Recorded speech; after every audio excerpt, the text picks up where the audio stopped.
in the name of the Turnure Dublin South Central branch. No proposer formally proposed. Thank you. Composite number 3 in the name of the Jim Kemmy UCC branch, Cork South Central.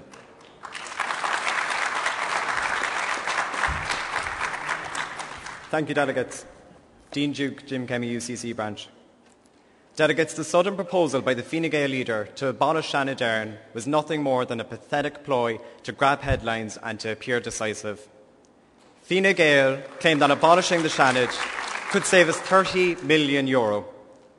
To look at Shannon reform from a purely financial perspective is narrow-minded.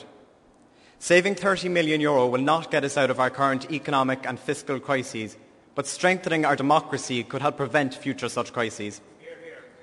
The most fundamental case for an upper house was made by our former party leader Tom Johnson, who said that having a second chamber ensures that a reasonable time is allowed between the introduction of legislation and its enactment to enable deputies and the public to become aware not only of the main purposes of a legislative proposal, but of the secondary consequences, those minor matters that are not the subject of acute controversy and do not receive close examination in the Dáil.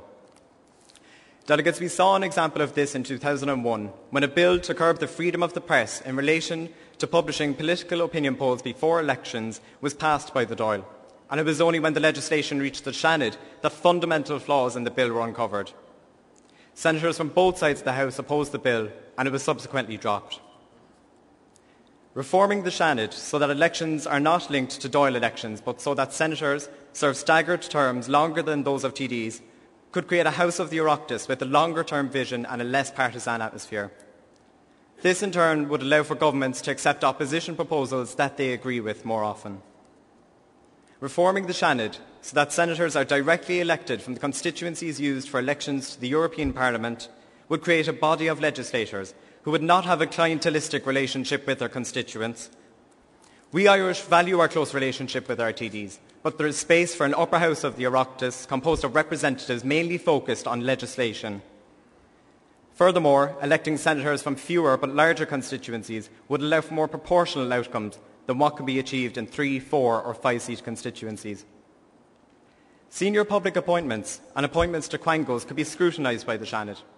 Former Senator Alan Kelly, MEP, often talks about how the Seanad could take on a greater role in scrutinising proposed EU legislation, especially now that national parliaments are to have greater powers in this regard following the implementation of the Lisbon Treaty.